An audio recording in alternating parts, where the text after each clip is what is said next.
is Russ. Yeah, I'm back in the car again. Yeah, coming back from Costco as I usually do, but today is a Sunday.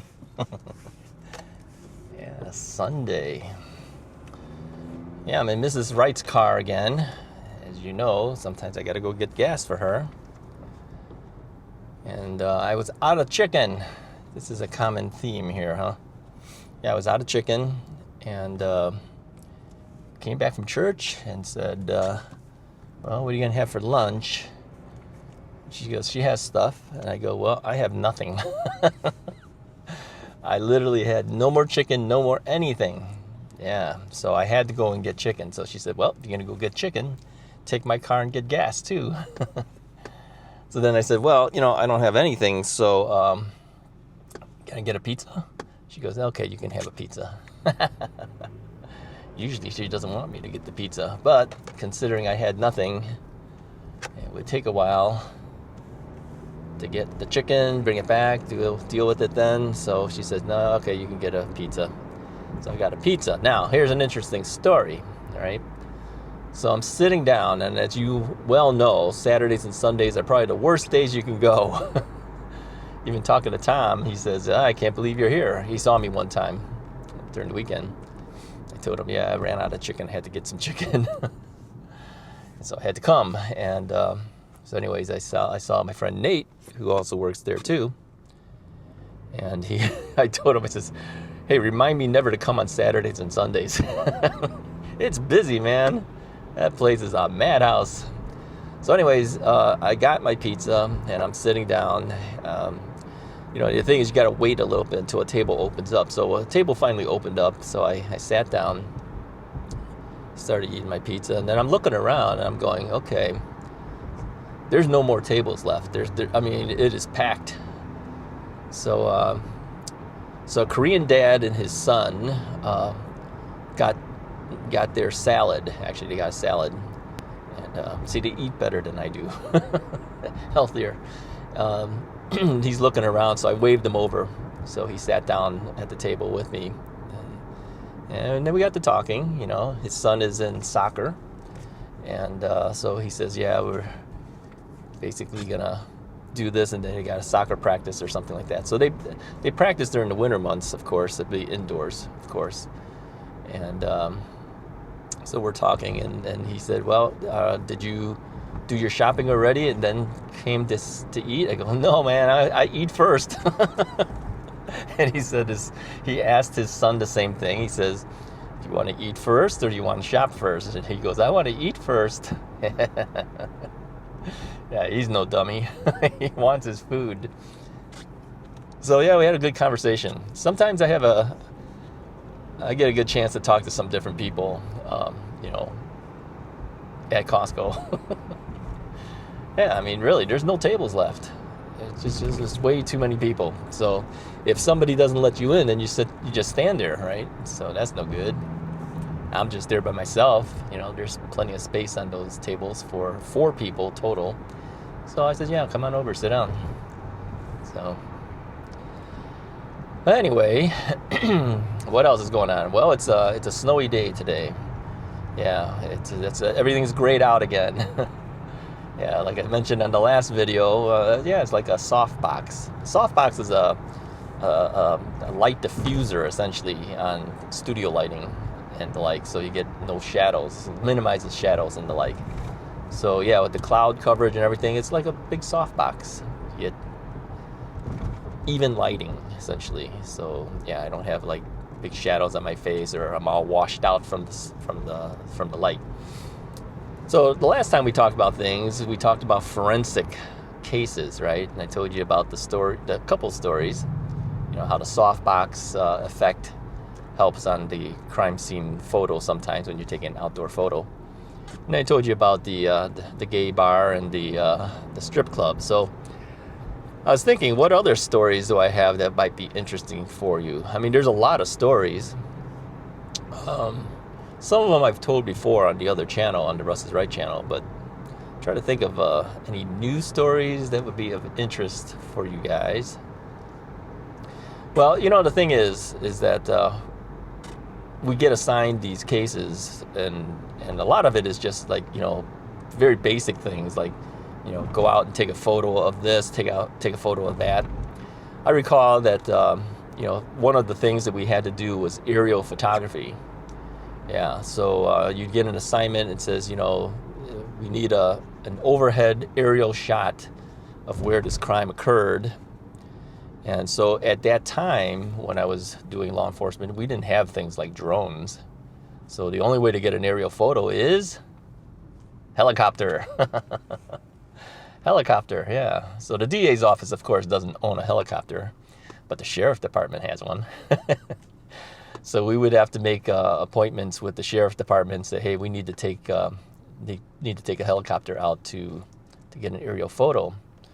So we would meet wherever the helicopter flies out of. I can't remember where it was. Is it El Cajon? I'm not sure. Somewhere. I don't even remember where we go. And one of the ladies who worked with me, in basically the same capacity as I was, if we were investigative technicians, essentially it's the DA's office evidence techs. And she loved doing the aerial photos. I mean, that was her thing. She just loved getting on the helicopter and going. So she would do it, and then eventually, she says, well, do you want to go and do one? I says, yeah, I've never done one before. She goes, oh, it's not that hard. She goes, just come with me. I'll show you what needs to be done. Because she was there before I was there, before I started working there. So she showed me how to do it. And so future cases, when I had it, I says, well, I got an assignment. She goes, yeah, go out there, take the helicopter and go. So we'd get on the helicopter, fly overhead, and then to take a photo, an aerial photo of overview of, like, let's say it's a crime scene, maybe a house and something like whatever. We'd have to give the address to the pilot, so the pilot knows roughly where he's going. But you have to go out there early yourself in a car so you could recognize it. Now, the hardest thing that I had is I couldn't recognize it from the air. I really could not recognize it from the air. I mean, when you're on the ground and you're looking around, you have the landmarks. Oh, it's by the gas station, it's by the whatever, right? Or, you have these little landmarks you can kind of tell. And you got street signs. Well, you can't see the street signs from the air. I had no clue. So anyway, I remember going and saying, okay, we got to go do this. This is the first time I was going out there by myself and the pilot. And I said, this is where we're going. He goes, have you visited the scene before? Yeah, sure. So, okay. So we head out to the location. He goes, it's roughly around here. I go, okay. He goes, I said, where? He goes, down there. I go, but which house? He goes, didn't you say you visited the scene? I go, yeah, but I can't tell what it is from the air. So anyways, somehow we figured it out. And so I took my aerial photo, right? To take the aerial photo, you have to lean out of the helicopter. It's really the best way to do it. You don't want to angle shot it. You don't want to shoot across at something. You want to shoot straight down at it. And the only way to do that is to lean out of the helicopter. So you're literally hanging out of the helicopter. Of course, you're strapped in, just like I'm strapped in here with my seatbelt. But what he'll do is he'll hover, right? He'll hover, and then the doors are taken off, and then you lean out of the helicopter. Yeah, we had this one type of helicopter. I think it was called a Bell helicopter. It's kind of like an old style thing with a big bubble helicopter. Remember, if you ever recall these real old ones, they had one of those. But then they had other more modern ones. Those are tougher. You can't really hang out of the helicopter with that one.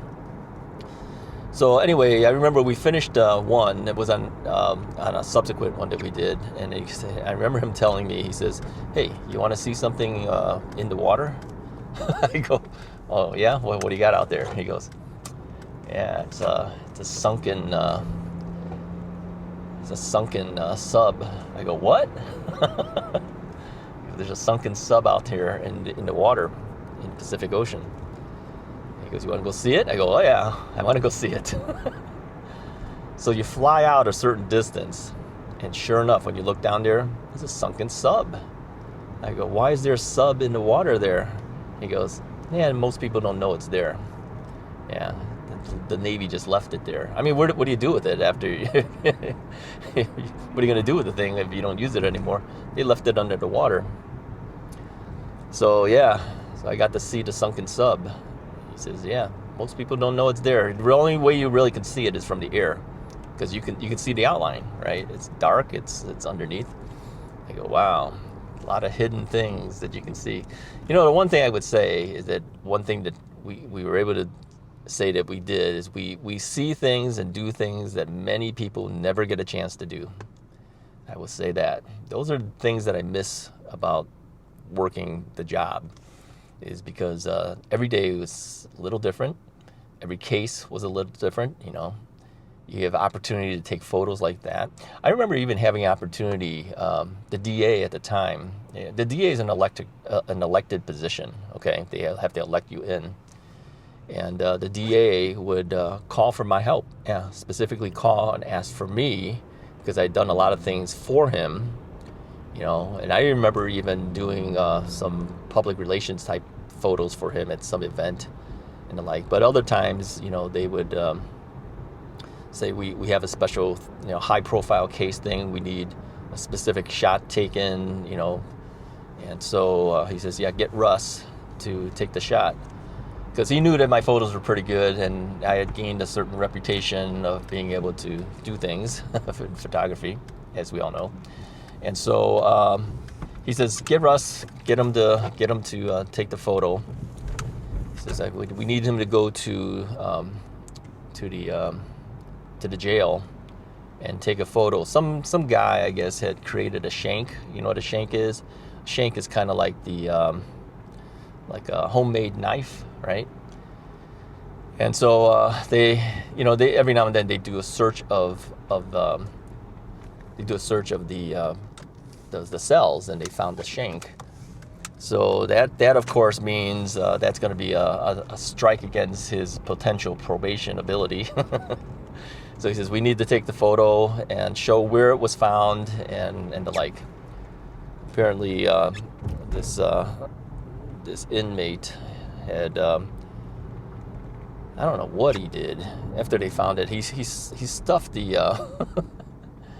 he stuffed his toilet with, I don't know, towels or something, and then flooded the toilet, flooded the thing, and all the water, of course, is coming out, is dripping down into the cells below. So he says, yeah, take a photo of that area, and then, of course, you know, find out where they found the shank, and then take a photo of that area so they can show it. So so I did it. You know, I took the shots and everything, and came back. I gave it to the DA, and he looked at it. He goes, "Oh, really good job, Russ." He says, "Good thing we have good equipment." I go, "Oh, that wasn't your equipment. That was my equipment." He goes, "What do you mean is your equipment?" I go, "Well, we don't have equipment."